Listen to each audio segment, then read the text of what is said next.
Welcome to Wide USA Court Cases. Quiet neighborhood ambiance. Distant children laughing. Then, silence. I'm looking for my daughter. She goes by Maddie. What's her last name? Clifton. How old is she? She's 8 years old. A neighbor calls police to a home across the street from Maddie's. She's made a gruesome discovery in her 14-year-old's bedroom. A body stuffed inside his waterbed. Dramatic sting. Music rises slowly. Act 1. Maddie's world. Soft, warm music, hopeful but fragile. On November 3rd, 1998, the quiet Lakewood neighborhood on Jacksonville's south side was the kind of place where everyone knew their neighbor's name, where kids played until the streetlights came on, where parents didn't worry.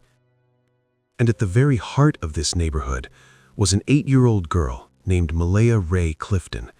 Everyone called her Maddie.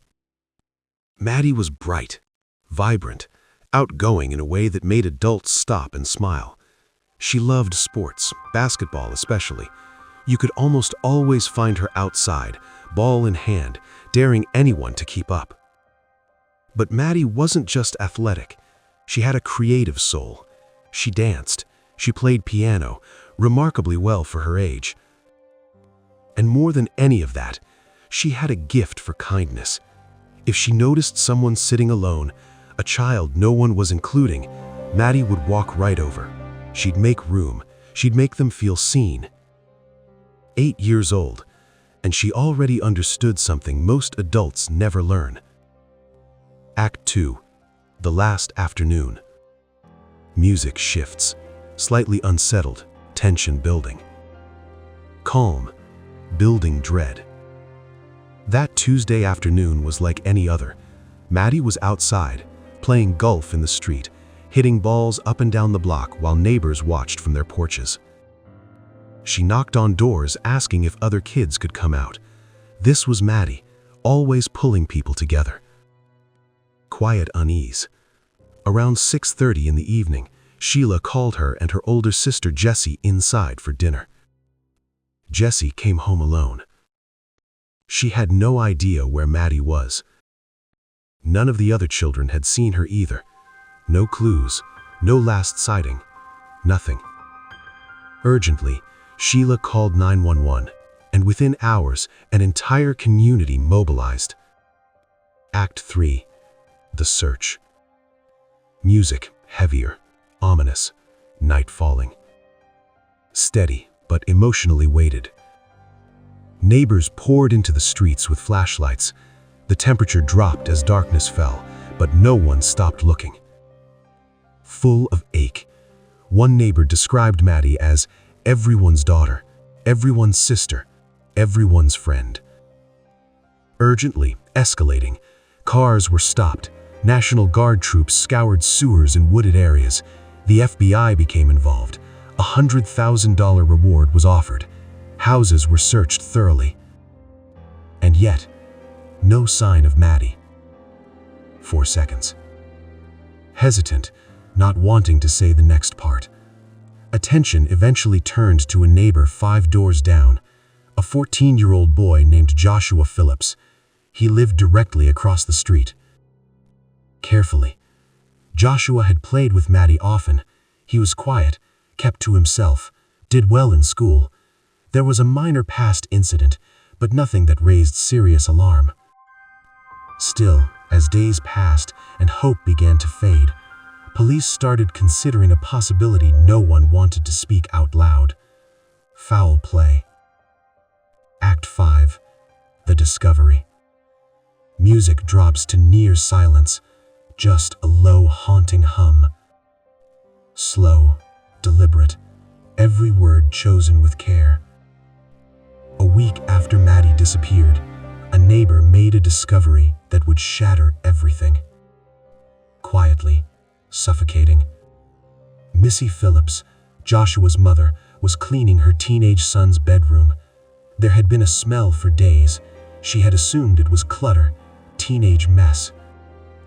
Barely above a whisper, when she lifted the broken mattress of Joshua's waterbed, wah, she saw a small foot intertwined with the frame. It was Maddie. Silence. The tiny 8-year-old girl had been hidden beneath that bed for 6 days, her life taken in an act that defied comprehension.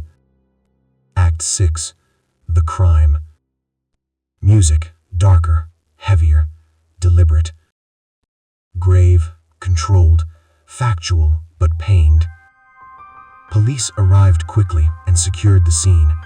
What they found was beyond anything most of them had ever encountered. Clinical, but emotionally burdened.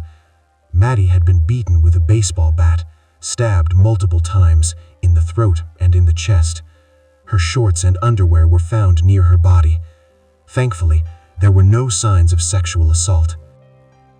Slowly, the autopsy confirmed the devastating brutality of her death.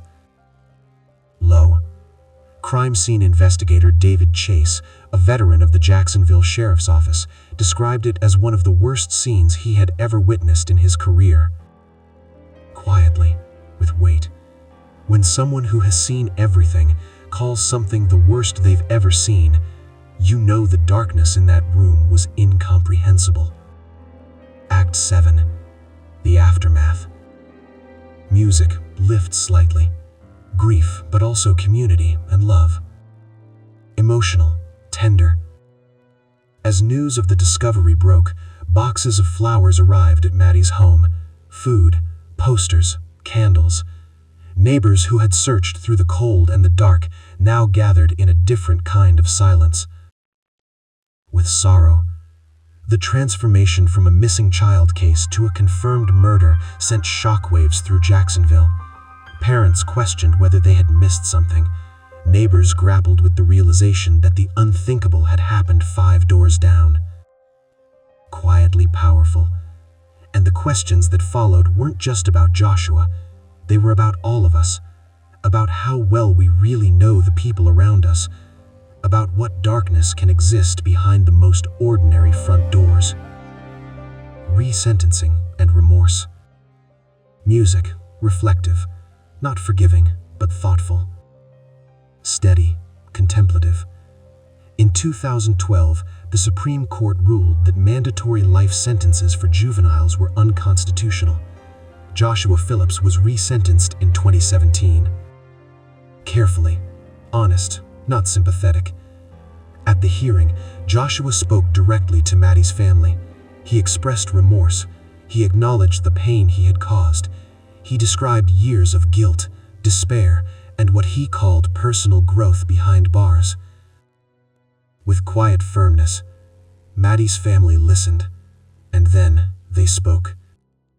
They spoke about every milestone Maddie would never reach. Walking down the aisle, having children of her own, growing old. No remorse, no ruling, no amount of time served could give them any of that back. Quietly firm. And that is the truth that no courtroom can fix. Closing. Maddie's legacy. Music, gentle, bittersweet, warm but fragile. Slower, honoring her. Despite the horror of how her story ended, Maddie's Clifton legacy is one of light.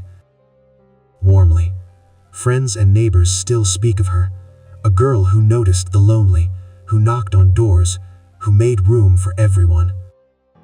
Steadily, a memorial playground was built in her name, a place where children could play, make friends, carry forward the very spirit she embodied in life. Directly to the audience, the Maddie Clifton case remains a stark reminder of the fragility of innocence, of the unpredictable darkness that can exist even in the quietest neighborhoods. It challenges all of us to remain vigilant, to recognize the signs of distress, to foster safe spaces for children. Final words, slow, full of feeling. Maddie was 8 years old. She loved basketball. She played piano, she danced, and she had a gift, a rare, beautiful gift, for making sure no one around her ever felt alone. 5 seconds of silence. She deserved the whole world. Music fades. Silence. End card. If this story moved you, share it. Maddie's name deserves to be remembered.